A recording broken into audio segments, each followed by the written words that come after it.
요한계시록 2장 18절부터 29절까지 읽겠습니다.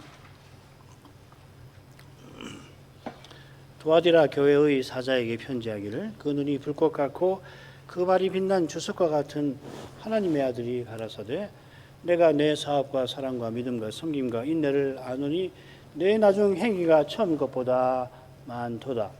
그러나 내게 책망할 일이 있노라. 자칭 선자라 하는 여자 이세벨을 네가 용납함이니 그가 내 종들을 가르쳐 꿰어 행음하게 하고 우상의 제물을 먹게 하는도다. 또 내가 그에게 회개할 기회를 주었으되 그 명을 회개하고자 아니하는도다. 볼지어다 내가 그를 침상에 던질 터이요, 또 그로 더불어 간음하는 자들도 만일 그의 행위를 회개치 아니하면 큰 환난 가운데 던지고, 또 내가 사망으로 그의 자녀를 죽이리니 모든 교회가 나는 사람의 뜻과 마음을 살피는 자인 줄 알지라.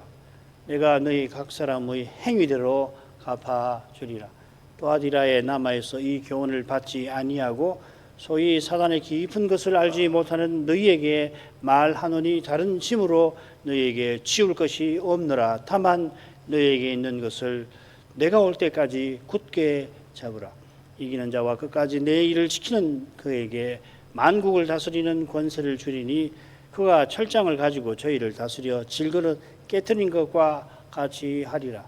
나도 내 아버지께 받은 것이 그러하니라. 내가 또 그에게 새벽 벼를 주리라. 귀 있는 자는 성신이 교회들에게 하시는 말씀을 들을지어다.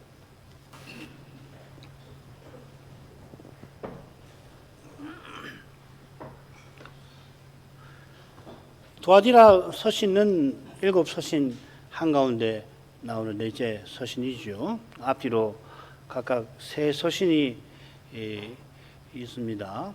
그 6서신과 이 서신을 비교할 때 형식이나 내용에서 이 두아디라 서신이 독특한 점이 물론 있고요. 아울러서 앞선 3서신, 뒤에 나오는 3서신과 각각 같은 점도 있습니다. 이 넷째 서신은 7서신 가운데 독특하면서도 동시에 전체를 아우르는 성격을 지닌 것 같습니다. 교회가 뭔가 생각할 때 이 넷째 서신이 그만큼 중요하다 하는 뜻이겠죠. 이 서신 무리말에서도 영광의 주님이 자기를 소개하시는데 짝수 서신다웠게 하나님 나라를 다스리는 분으로 소개하십니다. 아울러 이 서신에서는 자기를 독특하게도 하나님의 아들이라 고유한 이름으로 밝히신데, 이건 서신 말미에 약속하시는 복의 내용하고 딱 붙어 있죠. 나도 내 아버지께 받은 것이 그러하니라. 장차 받을 우리가 받을 복이 뭐냐? 무엇보다도 많은 내용이 있는데 가장 핵심적인 것은 이 하나님의 아들과 같아지게 하시는 데 있다, 이렇게 말할 수가 있겠습니다. 주님께서 에베소 사자처럼 이 두아디라 사자에게 내가 네 행위를 안다 칭찬하시고, 특별히 이 두아디라 사자의 나중 행위가 처음 것보다 많다 하십니다. 두아디라 사자를 칭찬하시는 건데 믿음으로 인내하며 그가 드러낸 사랑과 섬김을 특별히 칭찬하시는 것 같아요. 이게 에베소 사자와 정반대되는 거죠. 그런 다음에 에베소 버가모 서신처럼 네게 책망할 일이 있다 하십니다. 에베소 사자는 자칭 사도를 시험하여 물리친 일로 칭찬받은 반면에 처음 사랑을 버린 일로 책망을 받는데, 이 두아디라 사자는 반대인 거죠. 이세벨이라고 하는 거짓 선자를 용납한 일로 주님의 책망을 피할 수가 없습니다. 자, 그 내용이 계속 이어집니다. 22, 23절 읽겠습니다. 볼지어다 내가 그를 침상에 던질 터이요, 또 그로 더불어 간음하는 자들도 만일 그의 행위를 회개치 아니하면 큰 환난 가운데 던지고, 또 내가 사망으로 그의 자녀를 죽이리니 모든 교회가 나는 사람의 뜻과 마음을 살피는 자인 줄 알지라. 내가 너희 각 사람의 행위대로 갚아주리라. 볼지어다 하시고 엄중한 경고를 바라십니다. 이 밑에 내용 관심 있는 읽어보십시오. 어디에 나오는지 아주 중요한 지점에 나오는데, 결론은 뭔가 하면은 주님께서 이 교회들을 향한 절절한 심정을 이 표현이 드러내는 겁니다. 볼지어다, 습관적으로 그냥 읽고 지나가지 마시고 왜 여기서 볼지어다 썼을까? 그리고 다 조사해 보면은 흥미로운 결과를 종종 얻을 수가 있을 겁니다. 주님께서 그를 침상에 던질 거다, 내가 던지겠다고 경고하십니다. 그는 뭐 바로 앞에 나오는 이세벨이죠. 이세벨을 던진다 하신 그 침상은 뭐 여러 가지 이야기 다 빼버리고 이 병자를 누이는 병상을 뜻합니다. 던진다 하신 것처럼 배교를 회개치 아니하는 이세벨을 쳐서 중병에 걸리게 하겠다 하는 경고인 거죠. 그런데 침상이라고 그냥 내가 너를 쳐서 병에 걸리게 하겠다 하실 수 있는데 침상에 병상에 던진다. 침상이란 말로도 쓰이는데요. 그건 이세벨이 침상에서 행음한 것을 징벌하겠다 그 뜻이겠죠. 이는 이세벨이 주의 종들을 꾀어서 우상을 섬기며 종교적 쾌락을 추구하게 하던 그 무서운 죄를 친히 처벌하겠다 하신 겁니다. 이세벨이 음란한 행위를 실제로 벌였다는 뜻은 꼭 아닙니다. 그처럼 주님께서 이세벨에게 경고하신 중병은 이게 단지 신체적 질병이 아니라 하나님의 심판을 상징하는 겁니다. 이것이 이어 나오는 이세벨과 함께 가늠한 자들이나 이세벨의 자녀들이 받을 형벌, 특별히 이 가늠하는 자들이 받는 형벌과 어울릴 겁니다. 이처럼 이세벨과 더불어 가늠하는 자들도 회개치 않으면 처벌하시겠다 하셨습니다. 그의 행위를 회개치 않으면 했는데 이거 물론 이세벨과 가늠한 사람의 행위이긴 하겠는데 원문은 어떻게 했냐면은 그 여자의 행위들이라고 이세벨의 행위들이라고 되어 있습니다. 그러니까 이세벨이 주도해서 행음하고 우상의 제물을 먹는 그걸 가리키겠죠. 한마디로 배교하는 걸 가리키는 겁니다. 이세벨과 더불어 가늠한다는 것은 이세벨의 가르침을 받아서 배반하고 우상 섬기는 배도하는 것을 가리킵니다. 이들에게도 회개할 기회를 물론 주십니다. 이세벨이 회개할 기회를 짓밟았는데 이들도 이세벨처럼 회개치 않으면은 큰 환난에 던지실 거라 경고하십니다. 이 계시록에 이 환난이라고 하는 말, 슬릭스라고 하는 말이 5번 나오고 4번은 다 성도가 믿음의 길에서 겪는 그런 고난을, 특별히 이 중한 고난을 가리키는데 여기서는 배도하는 자에게 주님이 내리시는 형벌을 분명히 가리킬 겁니다. 무릇 배도하는 교회는 자칭 유대인의 회당처럼 참된 교회를 늘 핍박하는 겁니다. 그래 바울이 이 일에 관해서 너희로 환난 받게 하는 자들에게는 환난으로 갚으실 거라고 교훈하시죠. 데살로니가 후서 1장 6절에 나옵니다. 그들이 이에게 큰 환난 가운데 던질 거라고 하신 것처럼 회개치 않고 주를 배반하고 주를 대적하는 이는 두려운 심판을 피하지 못한다 하십니다. 그래서 이 큰 환난은 계시록 3장 10절에 나오는 시험에 대해 받는 환난일 거라고 생각을 할 수가 있습니다. 이 빌라델비아 서신에서 이 점은 살피죠. 이세벨과 그와 더불어 행음하는 자에 이어서 그의 자녀, 이세벨의 이 자녀, 우리 말은 그녀라는 말을 잘 안 쓰잖아요. 요즘에 이제 그녀라는 말을 쓰지만은 원래 한국말은 이 여성 대명사로 그녀를 쓰지 않고 그냥 그라고 씁니다. 이건 이세벨의 이 자녀입니다. 이세벨의 자녀들을 사망으로 죽이겠다 하십니다. 이 이세벨의 자녀가 누군지 둘로 의견이 나뉘는데 하나는 뱀의 자녀 후손처럼 이세벨의 종들일 거다. 일꾼을 가리킨다는 거고 다른 하나는 이세벨과 그의 일꾼들 가운데 나오는 이세벨과 더불어 간음하는 자들이 일꾼이고 그들을 따르는 자들일 거라고 보는 겁니다. 어떤 게 더 나는 잘 모르겠어요. 그런데 이걸 판단하기 위해서 이세벨의 자녀들을 내가 사망으로 죽이리라 하신 이 부분을 한번 보십시다. 주님이 내가 죽이겠다 그냥 말씀하시지 않고 사망으로 써 죽이겠다 이렇게 되어 있습니다. 이 사망이라고 하는 낱말이 이 계시록에 많이 나와요. 대부분은 뭐 육신의 죽음이든 둘째 사망이든 뭐 이런 건데 적어도 2번은 이 사망이란 말이 전염병, 역병을 가리키는 것 같습니다. 특별히 그 넷째인 그리고 바벨론 멸망 때 그 재앙들이 나올 때 거기 사망이 있는데 이건 이 전염병을 가리키는 것 같아요. 여기도 이세벨의 자녀들을 역병으로 죽이겠다 경고하시는 것 같습니다. 이게 맞다면 이세벨을 중병에 걸리게 하는 거 하고 짝을 이루겠죠, 그죠? 이세벨을 병상에 던지는 것이 두려운 심판을 가리키듯이 그 자녀들을 역병으로 죽이게 하는 것도 마찬가지입니다.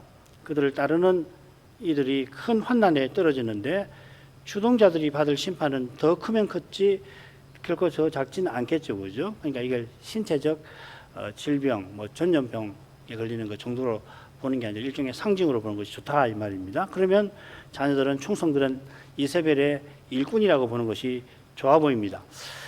주님께서 세 부류에게 두려운 심판을 경고하신 다음에 모든 교회에게 자기가 누구인지를 이렇게 알리십니다. 나는 사람의 마음과 뜻과 마음을 살피는 자인 줄 알지라. 이 말씀은 예레미야 17장 17과 흡사합니다. 나 여호와는 심장을 살피고 폐부를 시험하고 각각 그 행위와 그 행실대로 보응하리니. 왜 흡사하다고 말하냐면 여기 심장, 폐부가 사람의 마음과 뜻과 똑같은 헬라어 단어로 되어 있습니다. 특별히 이 뜻이라고 사람의 뜻 나오죠. 이 낱말은 신약 성경에 여기만 나와요. 구약에도 3번 혹은 4번, 서너 번 나오는 말이라 이게 예레미야 17장 10절을 인용한 거다 이렇게 볼 수 있다는 겁니다. 그러면 부활하신 예수님은 심판하시는 여호와이심을 우리가 여기서 배울 수가 있겠습니다. 하나님은 거룩한 통치자여서 매 순간 각 사람의 마음을 감찰하고 계십니다. 사람 속이 열길 물속보다 알기 힘들다고들 말합니다마는 하나님의 형용하신 눈앞에 사람의 생각과 뜻은 절대 감춰지지 않습니다. 이는 육의 몸의 부끄러운 문제 때문에 누구든지 스스로는 사람의 시선을 의식하는 것과 관련되겠죠. 사람은 본능적으로 자기의 부끄러운 것을 다른 사람의 눈에 보이지 않게 감추려 합니다. 동양 사람들은 특별히 그렇죠. 체면 문화 때문에. 이것은 태초에 하나님이 금하신 죄를 아담이 짓고서 여호와 앞에 숨으려 했던 것에서 나온 거거든요. 여호와께서 아담을 찾아오시니까 아담이 심판이 두려워서 나무 사이에 숨은 건데 그 이후로 인생은 이 일로 사망에 하나님을 떠나 상태라 보이지 아니하시는 하나님 대신 보이는 사람의 시선을 늘 의식합니다. 어느 유명한 철학자는 여기서 윤리의 근거를 발견하기도 합니다마는 글쎄요, 하나님께서 마음을 감찰하신다는 생각을 전혀 아니하는 건 아닙니다만은 육의 몸에 부끄러운 것을 사람의 시선에 갇혀서 스스로 해결해 보려 하는 거죠. 얼마나 어리석습니까, 우리가. 그 마음에 하나님이 없다고 말할지라도 사실은 하나님께서 늘 인생의 마음을 감찰하고 계십니다. 바로 그 사실 때문에 윤리가 생기는 거예요. 로마서 2장 23절입니까? 거기서 나오는 내용이지요. 하나님이 감찰하고 계시니까 계시하시는 거거든요. 이걸 일반 계시라고 하는 겁니다. 그래서 그 계시의 작용이 있어서 안 믿는 사람도 양심이라고 하는 것이 활동하게 되는 거죠.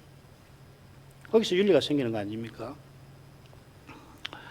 이런 중대한 사실은 모르고서 그저 사람의 눈에 보이지 않게 되면 아무 문제 없이 사는데 이건 마치 낙타가 땅에 머리를 쳐박고는 자기가 남에게 다른 사냥꾼에게 보이지 않는 것처럼 착각하는 것과 비슷할 겁니다. 어느 시대 어느 사회를 막론하고 종교가 있어서 장차 의로운 심판이 있을 거라 다들 생각해 왔습니다만은 오늘날은 세속화가 너무 심해서 이런 생각마저 심해져 가고 있습니다. 그리스도 교회도 이런 심판에 관한 말씀이 점점 사라지고 있습니다. 사람들이 이런 말 듣기 싫어하니까 강단이 부역하는 겁니다. 비슷하게 하나님께서 이 부역이잖아요. 이 부역이라는 건 나라 팔아먹는 일에 빌붙는 걸 부역이라고 하는 거 아니에요? 이런 것이 부역이죠. 강단에서 전해야 할 말씀을 전하지 않고 이 시대가 어떤 시대인지를 전하지 않고 하나님의 심판이 있고 그리스도가 오시는 일들에 관해서 전하지 않는다면 그거 얼마나 부당한 일이고 교회를 허는 일이에요. 그 사람들이 그런 거 듣기 싫으니까 맨날 그런 것만 이야기하냐고 그런다고 할지라도 전해야 할 땐 전하는 거예요. 비슷하게 주님께서 내가 속히 오리라 하셨습니다마는 베드로 사도가 살아있는 그 시대에 벌써 주의 강림하신다는 약속이 어디 있느냐 하고 기록하는 거짓 선생들이 일어났고 일어날 거라고 예고를 하죠. 이 무서운 것이 그겁니다. 오신다는 약속이 어디 있느냐? 핵심은 하나님의 말씀에 대한 부정이에요. 이게 미혹인 거라고. 그리스도가 오시느냐 안 오시느냐 이것도 물론이지만 중요한 것은 그 약속을 무시하고 믿지 못하게 하는 거 아니에요. 주님께서 약속대로 속히 오셔서 심판하실 겁니다. 나이가 들어서 죽어 흙에 묻히면 뭐 그만이지. 죽으면 그뿐이지. 절대 그렇지 않습니다. 주님께서 장차 오셔서 각 사람이 행한 대로, 이 행한 대로라는 말은 그 행위를 따라서인데 무슨 뜻인지 로마서에서 우리가 살펴보도록 하십시다. 2장 6절부터 8절 하나님이 각 사람에게 그 행한 대로 보응하시되 참고 선을 행하여 영광과 존귀와 썩지 아니함을 구하는 자에게는 영생으로 하시고 오직 당을 지어 진리를 좇지 않고 불의를 좇는 자에게는 노와 분으로 하시리라. 6절 같으죠, 그죠? 주님께서 각 사람의 행위에 따라 보응하십니다. 무슨 말이냐면 믿음으로 구원받는다고 했는데 왜 여기서는 행위를 따라 구원하신다는 것처럼 말하느냐 이 말이죠. 그게 모순이 아니라는 걸 지금 설명하려고 하는 겁니다. 이미 다 아시지만은 덧붙입니다. 실제로서 장차 영생을 주실 이들을 뭐라고 하냐면 지금 여기서 썩지 아니함을 구하는 자들입니다. 영생, 썩지 아니함 결국 같은 말이죠, 그죠? 주님께서 지금 여기서 추구하는, 구하는 그것을 주시는 겁니다. 주님께서 하나님 나라와 그의 의를 구하라고 하셨는데 주님 말씀대로 하나님 나라와 그의 의를 구하면 지금 여기서 간절히 바라던 그 나라를 영원히 상속받는 겁니다. 반대로 하나님 뜻이 이루어지이다. 그렇게 늘 기도하지 않고 내 뜻을 이루리라. 입으로는 주기도문을 그렇게 외우지만은 실제로는 자기 뜻을 심지어 교회에서도 이루어보려고 하는 이는 하나님 뜻이 온전히 이루어지는 영원한 나라에 들어가지도 못하고 들어간들 잠시도 견디질 못하게 될 겁니다. 주님이 약속하신 나라가 영원한 그 이유는 무엇보다도 그 나라의 왕이신 주님이 우리를 섬기시는 거기에 있는 겁니다. 이 주님과 같아지지 않고서는 주님처럼 거기 살 수가 없는 거예요. 영광스러우신 주님이 나서서 섬기시는데 자기 스스로는 종이도 치지 못할 그런 자기가 혼자서 모든 성도의 섬김을 독차지할 뿐만 아니라 주님의 섬김을 요구하고 누릴 수가 있겠습니까? 하나님이 두시겠어요, 그대로? 그럴 리가 없는 거예요. 지금도 그런 욕심을 품고서 이게 당을 진단 말하고 관계되는 겁니다. 자기 영광을 위하여 하나님 나라를 허물려 하고 이게 진리를 좋지 아니하는 겁니다. 하나님 뜻을 거슬러 행하는 이게 불의를 좇는 겁니다. 하나님께서 그를 거슬러 행하십니다. 그게 노와 분이죠. 거슬러 행하시는 거예요. 하나님이 원수가 되시는 거예요. 그 치시는 거란 말이죠. 주님께서 영원히 심판하실 이들은 우리가 해드리지 않은 게 뭡니까 하고 주님께 따지듯이 그때 말할 거고 주님께서 복 주실 이들은 주님 우리가 해드린 게 대체 뭐라서 우리를 칭찬하시는 겁니까? 하며 주신 은혜와 사랑에 더 감사하게 된다고 비유해서 말씀하셨습니다. 그 다음으로 가죠. 두아디라에 남아있어 이 교훈을 받지 아니하고 소위 사단의 깊은 것을 알지 못하는 너희에게 말하노니 다른 짐으로 너희에게 지울 것이 없노라. 다만 너희에게 있는 것을 내가 올 때까지 굳게 참으라.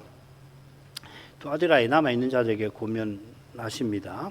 남아있는 자들은 이세벨의 교훈을 좇지 않는 자인데 남아있는 자라고 하신 것은 이세벨을 따르는 자가 많다는 것을 암시하는 것 같아요. 이런 사실이 거짓 선자를 이세벨이라고 굳이 부르신 것과 붙어 있을 겁니다. 야합 시대를 보면 이 이세벨이 여호와의 선자를 얼마나 많이 죽이고 자기 이 선지자 바알 선자를 통해서 그 북쪽 이스라엘 백성을 바알 섬기도록 만들지 않았습니까? 지금 두아디라의 거짓 선지자가 이세벨을 연상시킬 만큼 그렇게 강력한 영향력을 행사한 겁니다. 이세벨이 발휘하는 그런 강력한 능력은 이건 사람에게서 나오는 게 아니라 죄의 권세에서 얻는 겁니다. 죄의 권세가 그야말로 막강합니다. 그러나 그보다 훨씬 강한 것이 있습니다. 하나님 은혜입니다. 남은 자라고 하는 표현이 부정적인 느낌을 주긴 합니다만은, 그러나 지금 이곳에서 이 시대라도 단 한 사람이라도 그리스도를 바르게 믿고 그리스도를 드러내는 일이 있다고 한다면은, 물론 교회로서 있게 하시는 건데 대개는 그건 지상의 기적입니다. 이걸 깨닫는 것이 은혜를 깨닫는 것하고 같이 가는 거잖아요. 이들은 이 교훈을 받지 아니하는 자들입니다. 이 교훈이라는 건 이세벨의 교훈이죠. 받지 아니한다고 했는데 이 교훈이 있지 아니한 자라 이렇게 되어 있습니다.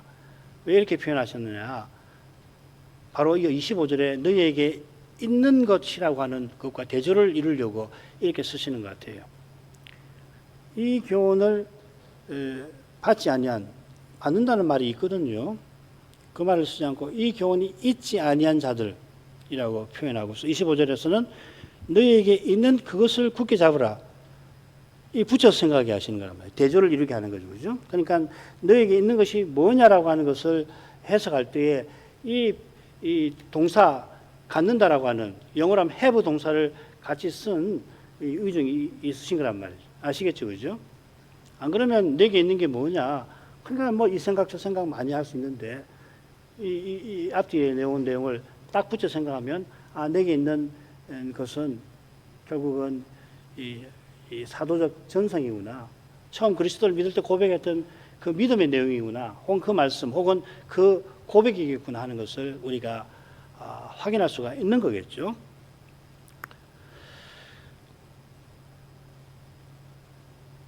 남아있는 자들에게 있는 것과 그들이 갖고 있지 않는 이 교훈은 절대 함께하지 못하는 겁니다.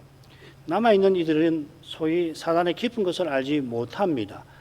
남아있는 사람들은 누구든지 알지 못했다 이렇게 표현되어 있습니다. 단 한 사람도 사단의 깊은 것을 알지 못한다 이렇게 되어 있어요. 달리 표현하면 사단의 깊은 것을 안다라고 하는 것은 그리스도를 참되게 믿는 사람에게는 도무지 있어서 안 되는 일입니다. 사단의 깊은 것을 소위라고 그랬잖아요. 그죠? 누가 사단의 깊은 것이라는 표현을 쓰는가? 이세벨을 좇는 사람들이 자랑하면서 우리는 깊은 것이 있다 이렇게 자랑하는 것 같은데 주님께서는 그거 사단의 깊은 거라 이렇게 말씀하시는 겁니다. 자기네만 안다고 주장하는 그런 종교적 체험이나 지식을 깊은 거라고 표현을 한 것 같은데 주님은 아니 그건 깊은 건데 사단이 깊은 거라 조롱하시는 것 같아요. 남아있는 이들은 이 깊은 것을 알지 못한다고 했습니다. 그러니까 사단의 깊은 것을 안다라고 하는 것은 사단의 교묘한 그 작용을 비밀스러운 그 미혹을 경험한 상태라 하는 겁니다. 미혹이라도 단단히 미혹된 상태라 하는 거죠. 마법에 걸린 것처럼 말이에요. 흑마법에. 이런 남아있는 자들에게 주님께서 다른 짐으로 지울 것이 없다 하셨는데 비슷한 표현이 1차 선교 여행 후에 열린 예루살렘 그 결정, 사도적 그 결정에 나옵니다. 뭐 간단하게 말씀드리죠. 여기서 이 아무짐, 이 요긴한 것들 외에 아무짐을 지울 것이 없다고 하고서 네 가지를 언급하는데 우상숭배에 관한 말씀이라는 겁니다. 우상의 제물, 목미어 죽인 것, 음행을 멀리하라는 거. 이게 좀 네 가지지만 이 우상숭배를 멀리하라 하는 명령입니다. 넘어가죠. 그래서 이 영광의 주님도 똑같은 것을 도와드리라 남은 자들에게 명하시는 겁니다. 하나님 아닌 다른 것을 섬기지 말라. 달리 말하면 여기 사단의 미혹이 있습니다.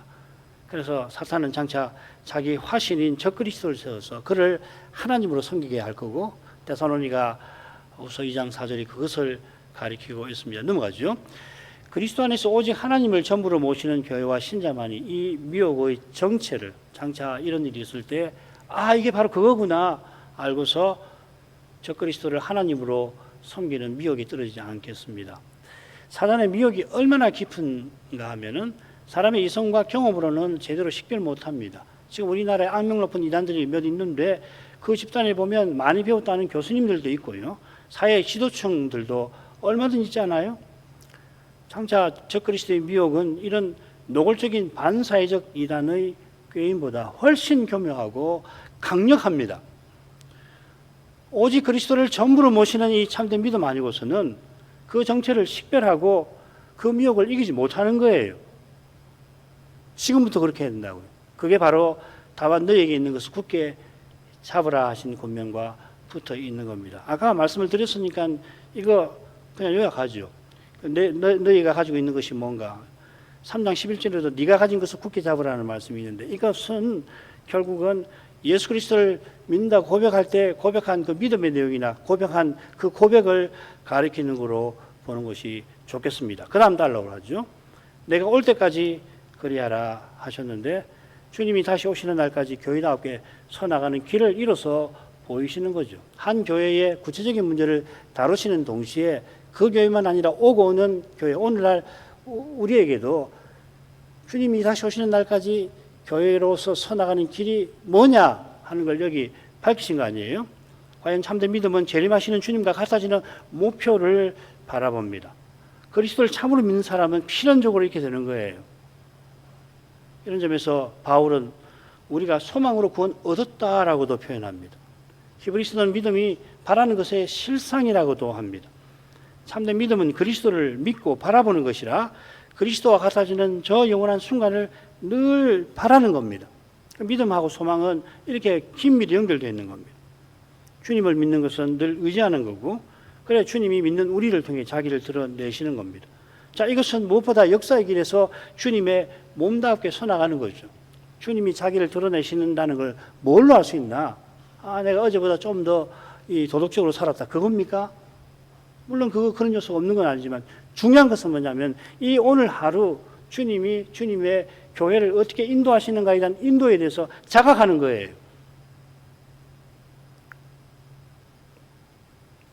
아니면 결국은 개인의 체험의 믿음 여부를 자기 체험으로 경험으로 판별하는 거 아니에요. 그러니까 뭐 별로 어려운 일이 없고 하는 일이 잘 되고 마음이 평온하고 예배 드리는데 기쁘고 그러면은 믿음이 있는 거예요. 정말 그렇습니까? 욥은 어떻게 되는 거예요? 욥은 왜 그렇게 하나님께서 그렇게 괴롭게 만드시는 겁니까? 욥이 믿음이 없습니까? 뭘 잘못해서 고난을 받습니까? 그렇지 않잖아요. 그러니까 참된 믿음으로 그리스도를 내가 참으로 믿고 살아간다는 걸 뭘로 확인해야 되는가? 이 시대의 주님의 교회는 지금 어디에 있고 어디를 향해 가고 있나? 주님의 교회가 이 시대에 가는 길은 무엇인가? 도전은 무엇이며? 이런 것을 생각하고 주께서 그 일에 대해서 깨닫게 하시는 바가 있으면 그 깨달음을 받아서 자신의 일상에서 특별히 소명을 통해서 그걸 받들고 나가려고 하는 그것이거든요. 안 그러면 결국은 기독교 신앙은 주관주의가 되고 말입니다. 개인 체험이 되고 말아요. 그게 극단적인 게 신비주의 아닙니까? 여러분도 우리 특히 나이 많으신 우리 교우들 경험하셨지만 한국 교회에서 그 체험 해보려고 얼마나 그 애를 쓰였습니까? 기도를 해도 뭐가 뜨거워야 되고 기도를 해도 울어야 되고 찬송을 해도 슬퍼서 눈물을 흘려야 하고 말씀을 들어도 마음에 무슨 뜨거운 기쁨이 있어야 그것이 믿음의 증거라고 그 정도에서 그치지 않죠. 그 다음에는 하늘을 오락내락하고 무슨 예언하는 기도를 한다고 하지 않나? 그렇게 되는 거 아니에요. 믿음이 뭔데요? 그리스도를 믿는데 그 그리스도가 누구냐 말이에요. 뭘 하시느냐 말이죠. 내가 그리스도와 함께 십자가에 못 박혀 한다니 그런 적 이제는 내가 산 것이 아니고 오직 내 안에 그리스도가 사신다. 이제 내가 이 육체 가운데 사는 것은 나를 사랑하사 자기 몸을 버리신 그리스도를 믿는 믿음 안에서 산다는 그 말이 무슨 말이냐 이 말이죠. 그 그리스도가 뭘 하시는 거예요? 믿는 나를 통해서 뭘 하기를 원하시느냐 이 말이죠. 겨우 거짓말 10번 하던 놈이 거짓말 5번 하는 그런 인물로 나아가게 하시는 그런 일을 하고 계십니까? 그러려고 십자가 지셨습니까? 그거 아니지 않습니까? 하나님이 자기 아들을 우리가 하나님이 자기 아들에게 자기 전부를 주신다는 걸 요한을 통해서 배우는데 생각해 보십시오. 하나님이 자기 전부를 자기 아들에게 주시면은 그 아들은 도대체 아버지께 어떤 존재이십니까?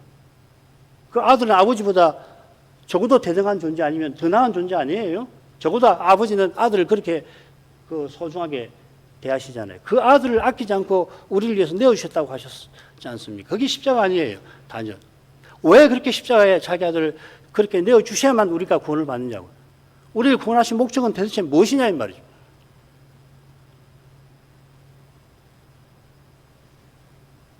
지금 이 일곱 서신에서도 바로 그런 교훈을 우리가 배워야 하는 거거든요. 안 그러면 매우 개인주의적인. 그다음 좀 나은 뭐냐면 사회 악을 고치는 것이 기독교예요. 노사 문제에서 가난한 사람 편에 서서 뭐 투표하고 그리고 무슨 NGO 같은 데서 활동하면 그러면 기독교 신앙이 됩니까?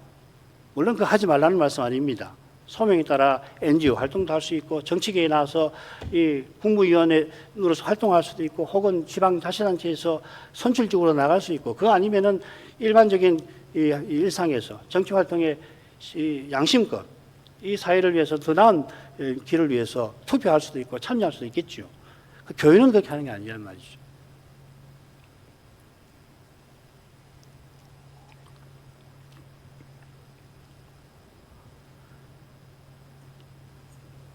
우리는 부활하신 그리스도와 같아지는 그 목표를 향하여 나아갑니다. 그것이 부활하신 그리스도가 우리가 도달하길 원하는 완전한 인간상 그 아니에요, 그죠? 그 그리스도가 홀로 계시지 않고 우리와 함께 계시는 바로 그 점 말이에요. 그리스도가 우리로서 계시잖아요. 교회의 머리로서 계시게 우리는 그리스도의 몸과 지체로 존재하게 하시는 거 아니에요. 여기에 기독교의 강령이 있는 거, 본질이 있는 겁니다. 자, 넘어가십시다. 이기는 자와 끝까지 내 일을 지키는 그에게 만국을 다스리는 권세를 주리니 그가 철장을 가지고 저희를 다스려 질거를 깨트리는 것과 같이 하리라. 나도 내 아버지께 받은 것이 그러하니라. 내가 또 그에게 새벽별을 주리라. 이미 이 부분은 부분적으로 살폈으니까 중요한 내용만 말씀드리겠습니다. 여기 이제 이기는 자에게 주시는 약속인데 도아디라 서신은 이기는 자를 또 뭐라고 그러냐면 끝까지 내 일을 지키는 사람이라고 부연합니다. 여기 일이라고 번역했는데 이 일곱 서신에서 대부분 행위라고 번역이 있죠. 한 번은 사업이라고 번역을 했는데 이 행위, 영어로 works입니다. 에르가 works, 복수입니다. 일곱 서신 외에 이 일들이라고 하는 게 어디 나오냐면 하나님과 어린 양께서 하시는 일이 15장에 나옵니다. 주 하나님 주의 하시는 일이 크고 기이하시도다. 이 찬송인데 이 찬송을 뭐라고 했냐면 모세의 노래 곧 어린 양의 노래라고 했죠. 모세의 노래는 홍해 건넌 후에 모세와 백성이 부른 찬송을 떠올리게 하죠. 거기 보면은 출애굽기 15장인데 거기 보면 크고 기이한 일이 나옵니다. 그건 이스라엘을 죽이려고 하는 이집트 대군을 홍해에 수장시키신 일이고 이스라엘을 이집트에서 건지신 일입니다. 그래서 구약시대에 보면 크고 기이한 일은 여호와 하나님이 특별히 출애굽에서 행하신 그 구속을 가리키죠.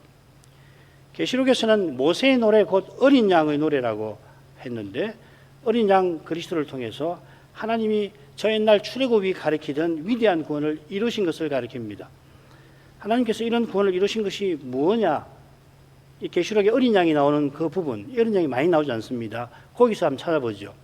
어린 양이 어디로 인도하든지 따라가며 거기에서 어린 양의 피와 자기의 증거하는 말을 인하여 사탄을 이기며 마침내 어린 양이 생명수 샘으로 인도하셔서 어린 양의 혼인잔치에 이르고 그래서 영원히 어린 양을 섬기는 데 이르게 하심이라고 교환하고 있습니다. 그래서 계시록에서 어린 양이 나오는 데를 다 찾아보시면은 이런 뜻이 있어요. 하나님이 이런 고귀한 구원을 우리에게 주시려고 크고 귀한 일을 행하신다 이 말이죠.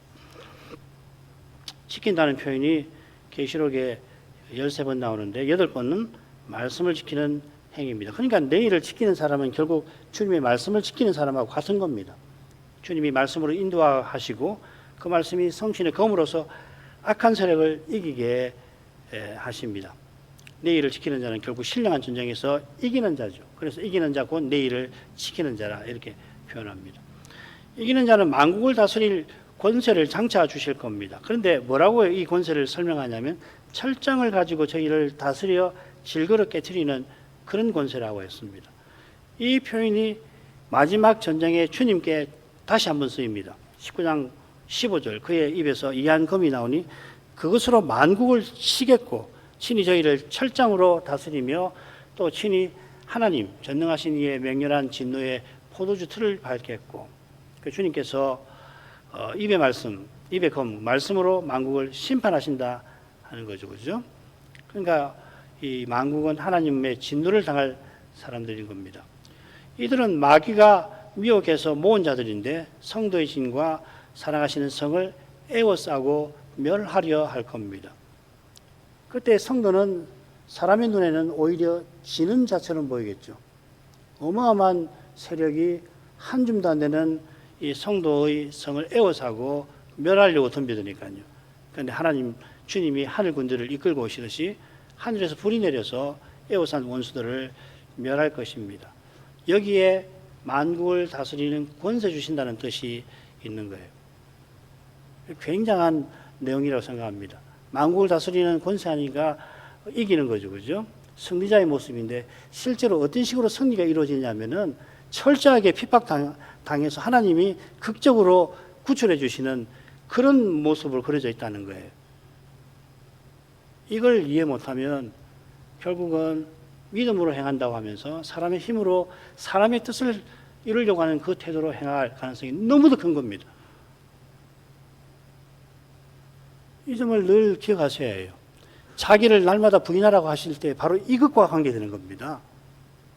자기를 부인하지 않으면 결국은 스스로 무엇을 이루려고 하는 그런 삶을 절대 볼 수 없어요. 오늘날 이 소위 말해서 자기를 이루는 방법이 뭐 차고 넘치는 시대 아니에요. 이런 시대에 자기를 부인하라는 말씀은 과연 어디서 들릴까? 누구의 마음에 그 마음이 닿을까? 그런데 만국을 다스리는 권세를 주셔서 철장을 가지고 질그릇 부시듯이 만국을 칠 거라고 하신 그 말씀을 계시록 19장에서 읽어보시라고요. 그리고 그것과 짝을 이룬 20장 후반부에 그 마지막 전쟁에 대한 묘사를 놓고 보면 우리가 장차 이 철장을 가지고 만국을 친다고 했을 때 그 권세가 어떤 방식으로 발휘되게 하시나 하는 거예요. 그런 방식이 역사 내내 참된 교회를 통해서 이루어지는 겁니다. 좀 더 쉬운 말로 하면은 기독교는 순교의 피를 먹고 자란다. 그런 말이 있죠. 저는 뭐 그 말을 썩 좋아하지 않지만은 기독교는 언제 발전하냐면 순교자가 많을 때 말하자면 발전하는 그런 역사를 보이는 거 아니에요? 기독교가 세상에서 큰 어떤 권력을 차지할 때 어떻게 됩니까? 부패하잖아요. 로마 제국 때 그렇게 되고 이후로도 마찬가지입니다. 오늘날 한국 기독교는 어떻습니까? 그걸 보면 한국 기독교가 어떤 상태에 있는가, 우리가 속해 있는 한국 기독교가 어떤 상태에 있는가를 가는 자로서 그것을 통해서 판별할 수 있다는 겁니다. 그런 점에서 거의 다 했네요. 요거 조금 더 하죠. 그런 점에서 나도 내 아버지께 받은 것이 그러하니라 이 표현을 보십시다. 이기는 자는 그 권세를 장차 받을 거지만 주님은 이미 받으셨습니다. 부활 때 모든 권세를 받으셨죠. 장차 만국의 그 권세를 행사하실 텐데 거기 동참하게 하십니다. 장차 지상에 남은 교회와 성도는 한 줌도 되지 않을 거고 재림 직전에 가장 약한 처지에 내몰릴 겁니다.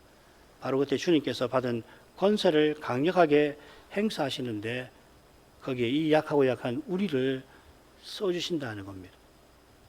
어떤 방식인지 잘 모르겠어요.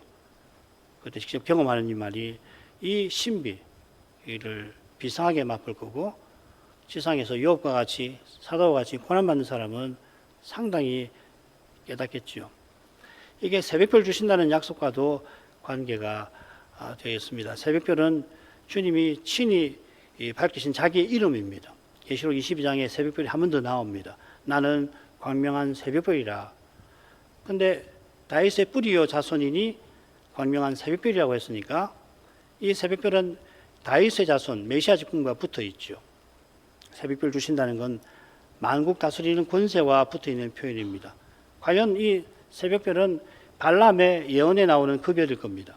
민수기 24장 17절 한 별이 야곱에게서 나오며 한 홀이 이스라엘에게서 일어나서 야곱에게서 나오실 메시아를 별이라고 부르는데 이 별은 그분이 대적하는 나라들을 멸하실 일과 붙어 있는 칭호입니다. 이게 두아디라 서신 네, 복의 내용하고도 잘 어울리죠. 복의 내용 중요합니다만은 복의 핵심은 그리스도를 얻게 하심입니다. 그리스도를 얻었기 때문에 그렇게 사는 거예요. 그리스도를 얻지 않은 사람은 절대로 고난받지 않습니다. 받을 수가 없어요. 사람은 누구든지 고난을 받기를 싫어하고 할 수 있는 대로 고난이 아니라 어려움을 회피하려고 하는 존재입니다. 쾌락을, 미치광이 아닌 이상은 쾌락을 좋아하는 사람 한 사람도 없습니다. 그리스도를 얻은 이만이, 십자가 지신 그리스도를, 그리스도의 십자가를 깨닫는 이만이 왜 하나님이 욥을 그렇게 고난에 고난을 겪게 하시는 그 이유를 비로소 헤아릴 수가 있게 되는 겁니다. 여기 믿음의 신비가 있는 겁니다. 기도하겠습니다. 거룩하신 아버지, 마지막 사도가 세상을 떠나기 직전에 그가 목회하였을 교회들에 그리스도의 계시를 담은 이 서신을 써보내게 하셔서 이 교회들이 사도 없는 그런 때에 사단이 노리는 그런 현실에서도 사도적 교회, 그리스도의 몸으로 서나가게 하셨사옵나이다. 두아디라 교회, 저 옛날 북이스라엘을 배도하게 만들고 멸망하도록 만들었던 이스벨 같은 거짓 선지자가 사단의 깊은 것을 운운하며 교회를 위태롭게 하였는데, 그런 교회에도 이 두려운 배도에 휩쓸리지 않고 사도를 통하여 가르치신 교리를 참으로 고백하는 이들이 있게 하셨나이다. 예수님께서 내가 올 때까지 그것을 굳게 잡으라 하셨는데, 이 시대 참된 교회마다 주님이 속히 오실 것을 항상 기억하고 또 속히 오시옵소서 간구하면서 사도를 통하여 교훈하신 그 말씀, 매주일 강단에서 전파되게 하시는 그 복음의 말씀을 더욱 힘써 붙잡게 하여 주심으로 이런 교회들을 통해서 이 시대에 주님의 이름이 찬송 받으시옵소서. 저희가 그 찬송에 참여하게 해 주옵소서. 예수님 이름으로 기도합니다. 아멘.